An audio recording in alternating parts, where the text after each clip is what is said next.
Тихий полдень окутывал опушку леса у реки Санвани мягким золотистым светом. Но для одного крошечного существа этот мир внезапно превратился в лабиринт страха. Маленький олененок, отбившийся от матери, бродил среди высоких папоротников. Его тонкие ножки дрожали от напряжения, а огромные влажные глаза испуганно метали взоры по сторонам. Лес, казавшийся таким безопасным под защитой материнского бока, теперь был полон пугающих теней и незнакомых звуков. Он звал маму. Слабое, прерывистое блеяние эхом разносилось в легком ветерке, гулявшем над водой. Но в ответ шелестела лишь листва. В попытке найти знакомый запах, малыш подошел слишком близко к обрывистому берегу. Рыхлая земля под копытцами осыпалась, и он, не удержав равновесия, кубарем полетел вниз, прямо в бурлящий поток. Ледяная мутная вода реки Санвани приняла его в свои жесткие объятия, мгновенно отсекая путь к спасению. Течение здесь было коварным и быстрым. Оно подхватило легкое тельце, словно сухой лист, и понесло прочь от берега. Олененок отчаянно барахтался, инстинкт жизни заставлял его бить по воде неокрепшими ножками, но силы были неравны. Водоворот крутил его, то утягивая на глубину, то выбрасывая на поверхность, где он успевал сделать лишь короткий захлебывающийся вдох. Глаза олененка были широко распахнуты от ужаса, рот открыт в безмолвном крике о помощи, который тонул в неумолимом рокоте волн. Холод проникал до самых костей, сковывая движение. Его мягкое брюшко, привыкшее к теплу материнского языка, теперь сжимала ледяная толща воды. Он чувствовал, как легкие наполняются жидкостью, как тяжелеют уши, как тьма начинает сгущаться по краям зрения. Почти обессилев, он уже перестал бороться, когда большая волна, ударив о подводный камень, швырнула его к полузатопленной коряге. Малыш инстинктивно попытался зацепиться, но мокрая кора была слишком скользкой. Вода снова накрыла его с головой. Казалось, это конец. Матери нигде не было, а лес на берегу стоял безучастной стеной. В это самое время по извилистой дороге, бегущей вдоль реки, ехал Лукас Беннет. Он вел свой старый, но ухоженный кабриолет, наслаждаясь теплым ветром, а на пассажирском сиденье, как настоящий штурман, восседал его пес. Огромный черный Ньюфаундленд по кличке Беар. Беар был не просто собакой, а верным другом с сердцем, полным бескорыстной любви. Сквозь шум мотора и плеск воды Лукас вдруг уловил звук, не вписывающийся в симфонию природы. Это был не крик птицы и не скрип дерева. Это был звук умирающей надежды. Он резко ударил по тормозам, подняв облако пыли. «Ты слышал, приятель?» – спросил он, глуша мотор. Беар уже стоял в стойке, уши навострены, нос ловит ветер, и из груди вырывается тихое тревожное ворчание. Пес чувствовал беду острее человека. Лукас выскочил из машины и побежал к обрыву. Внизу река кипела, мутная от недавних дождей. «Эй, есть здесь кто-нибудь?» Его голос отразился от воды, но ответом была тишина. Однако Беар не стал ждать. С громким требовательным лаем он рванул сквозь кустарник к урезу воды. Лукас едва поспевал за ним. И тут, в просвете между волнами, он увидел крошечное пятнышко. «О боже, это олененок!» — выдохнул Лукас, чувствуя, как сердце пропускает удар. «Он же сейчас утонет!» Счет шел на секунды.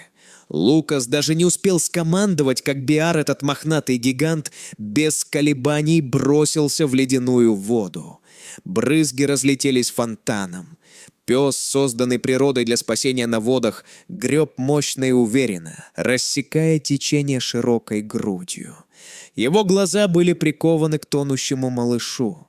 Олененок, уже наполовину ушедший под воду, из последних сил задрал голову. Он не понимал, что к нему приближается спасение.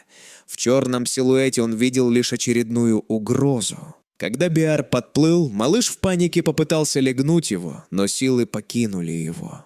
Беар действовал профессионально. Он подплыл сбоку, осторожно, стараясь не напугать еще больше, и мягко прихватил олененка зубами за загривок, так, как это сделала бы мать. Почувствовав, что его держат, олененок обмяк. Он доверился этой неведомой силе. Беар развернулся против течения. Теперь ему было труднее. Живой груз тянул вниз, а река сопротивлялась, пытаясь отобрать добычу. Пес хрипел, вода заливала ему нос, но он не разжал челюстей. Каждое движение его мощных лап приближало их к берегу.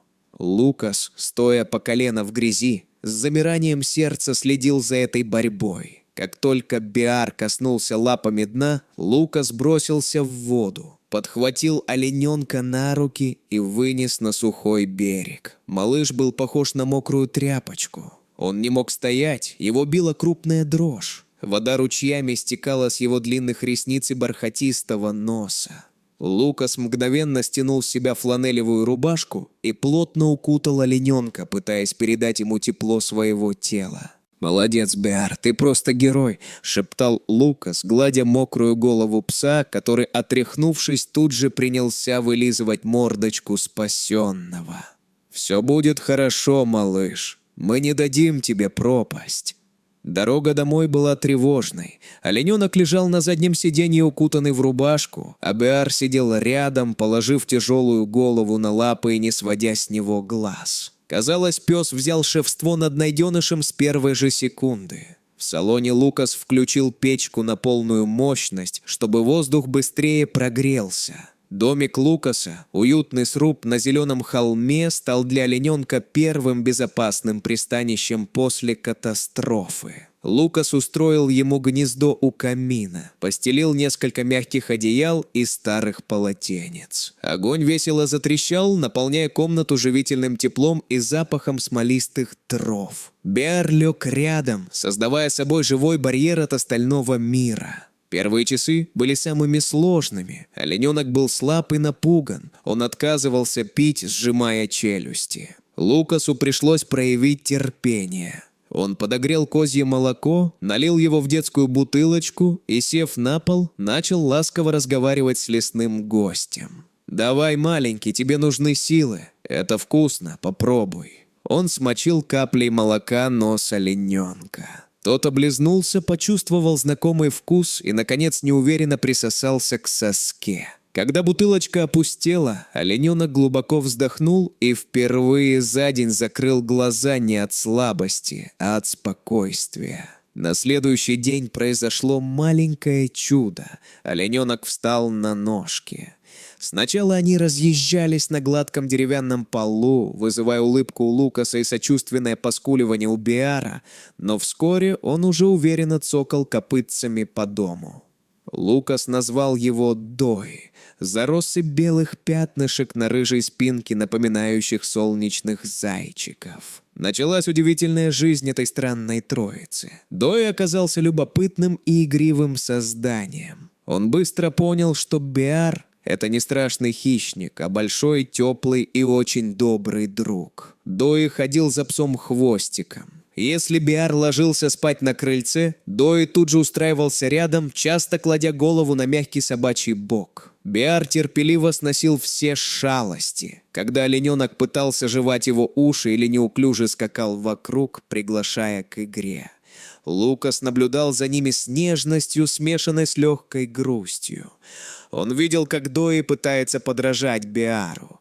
Нюхает землю, смешно фыркает, даже пытается рыть копытцем ямки. По утрам они втроем гуляли в парке у подножия холма. Местные жители останавливались, не веря своим глазам. Огромный черный пес и хрупкий олененок бегали на перегонки по росистой траве, а мужчина с добрыми глазами следил за ними, как гордый отец. Вечерами, когда сумерки опускались на долину, Дой любил забираться к Лукасу на колени, хотя с каждым днем становился все тяжелее. Он сворачивался калачиком, словно домашний кот, и засыпал под мерное тиканье часов и дыхание спящего у ног Беара. Но Лукас понимал, что эта идиллия не может длиться вечно. Дой был диким животным, сыном леса. Его место было не на диване у камина, а среди шелеста листвы и запахов хвои. Спустя 2 недели, когда олененок полностью окреп, набрал вес и стал уверенным в себе молодым оленем, Лукас принял тяжелое решение. Он достал карту окрестностей реки Санвани. Он знал, что олени – территориальные животные, и мать Дои, если она жива, должна быть где-то в том же районе, где потеряла сына. Ранним солнечным утром они отправились в путь. В машине царила тишина, словно и Беар, и Дои чувствовали важность момента. Дои, обычно спокойный в поездках, сегодня беспокойно переступал с ноги на ногу и тянул шею к окну, ловя знакомые запахи родного леса. Когда они прибыли на то самое место у реки, лес встретил их пением птиц и шумом листвы. Лукас открыл дверь. Дои выпрыгнул грациозно и легко. Он не убежал сразу. Он стоял, вдыхая воздух, его уши вращались, как локаторы. Беар, вместо того, чтобы бегать вокруг, сел у ног хозяина, внимательно глядя в чащу. Они ждали долго. Лукас уже начал сомневаться в своей затее, когда вдруг ветви кустарника на противоположном краю поляны раздвинулись. Оттуда вышла она, статная, красивая олениха. Она замерла, глядя на странную группу у машины. Ее ноздри раздувались, ловя запах. Дои застыл, словно статуя. Секунда, другая. И вдруг он издал тонкий радостный звук и со всех ног бросился через поляну. Олениха не шелохнулась. Она ждала. Когда сын подбежал к ней, она опустила голову и начала жадно, быстро вылизывать его мордочку, уши, спину, словно стараясь стереть запах человека и собаки, вернуть ему запах леса. Дои прижался к ее теплому боку, дрожа от счастья. Лукас почувствовал, как к горлу подкатил ком. Слезы застилали глаза, но это были слезы светлой грусти. «Смотри, Беар», – прошептал он, опуская руку на голову пса. Они нашли друг друга. Мы все сделали правильно. Беар тихонько гавкнул. 1 раз, коротко и мягко. Это было его прощание с маленьким братом. Дои, словно услышав этот звук, на мгновение оторвался от матери. Он повернул голову и посмотрел на своих спасителей. В этом долгом взгляде темных глаз читалось все. Благодарность за тепло, за молоко, за спасение из ледяной воды и за дружбу, которая преодолела законы природы. «Беги, малыш, живи своей настоящей жизнью!» — крикнул Лукас, махнув рукой. Олениха мягко подтолкнула сына носом, и они медленно, величественно вошли под тень вековых деревьев. Тени леса приняли их, скрывая от людских глаз. Лукас и Беар еще долго стояли у реки, слушая удаляющийся хруст веток. Солнце заливало воду золотом, река текла так же безмятежно, как и 1000 лет назад. Они возвращались домой в пустой машине, но их сердца были полны. Они знали, что где-то там, в глубине леса, бьется маленькое сердце, которое продолжает жить благодаря их доброте. И эта невидимая нить связи останется между ними навсегда. Дорогой друг, спасибо, что разделил с нами эту удивительную историю спасения и любви.